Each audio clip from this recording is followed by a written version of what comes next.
What to do, guys? Manjoume here to unbox the Samsung Chromebook Plus. Go to this time to go straight to the unboxing. Now, the reason I finally caved and bought this was because I was able to get 4% cash back using the Ebates extension on Chrome to get $17 back. Prices range from 1%, and I've seen Walmart go up to 10% back. If you're interested in Ebates, check out the link in the description below to sign up. It is free.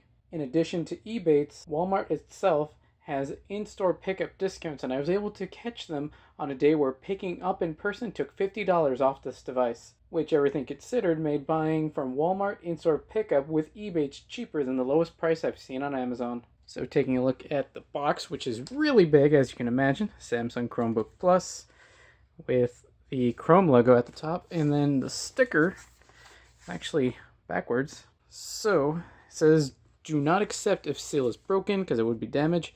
And this is fine, and the back is pretty plain, not much going on, as are the sides. As you can see, it's a Samsung, but that's more or less it, and that's fragile. And it's like that all across the board. So let's just open this thing up. This is quite possibly the largest thing I've ever unboxed in terms of this kind of device.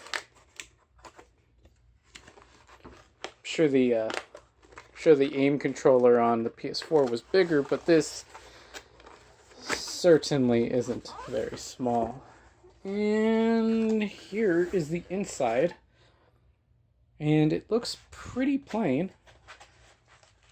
And the Chromebook itself is nicely supported with some foam, and it's pretty light, I can already say, which is odd considering how much weight it seemed to have a second ago. Have a quick start guide. Take a look at that in a second. I think this is the power supply, which is actually open like this. It's everything in there. So the power supply itself is a brick. Which is odd. I thought this charged via micro, or no, oh yeah, it does. It charges via USB Type-C.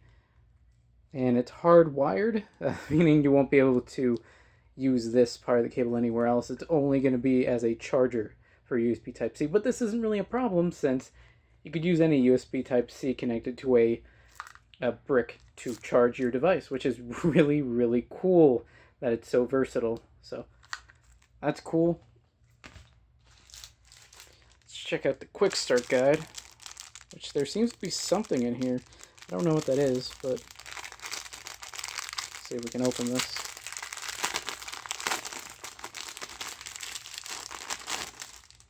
The warranty information, then the quick start guide, which it's a Chromebook, so I assume other than signing into your Google account should be pretty easy to figure out.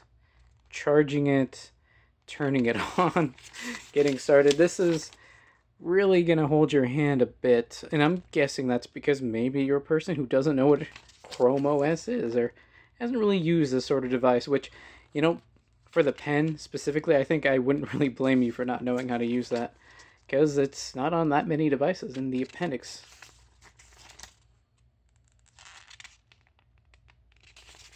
Yeah, now we're getting into information we don't really need, and now it's different language. So that's the entire quick start guide. Device itself, take off all these foams. And this is kind of the moment of truth where we see if I have to return this, if it's cracked or in some way damaged, or if I'm going to have a pretty good day. And wow, that was sticking out. That was already sticking out. That's not terrible, but this thing is thin. Like, it doesn't look especially, you know, thick or anything, but yeah, man, this is super thin. I thought this would be a lot chunkier of a device. Just comparing it to my Kindle, is that the same size? That might be, you know what, the Chromebook might be a little bit bigger, but not by much, considering this is a thicker tablet of sorts. But this has a full keyboard inside, so let's take a look and see if it's in good condition. I don't know what this is for. take that off.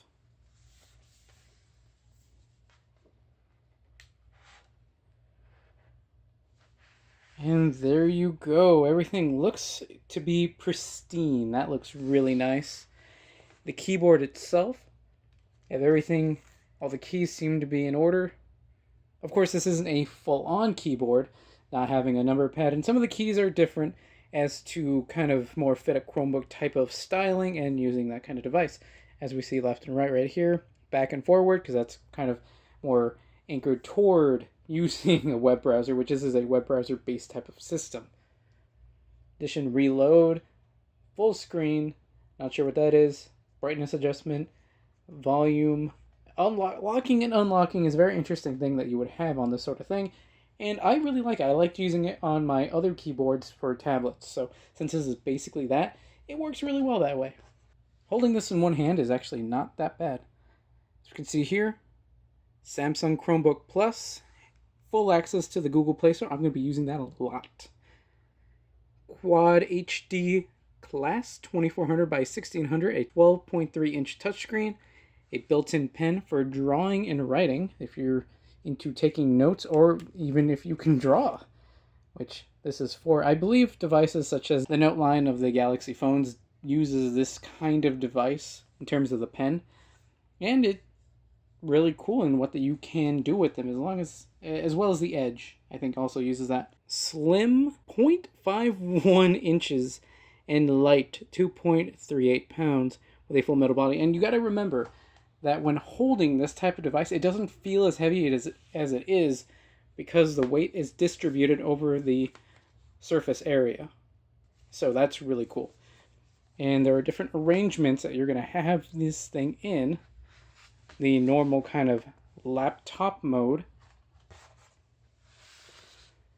Then you bend it. Don't worry, it's supposed to do that.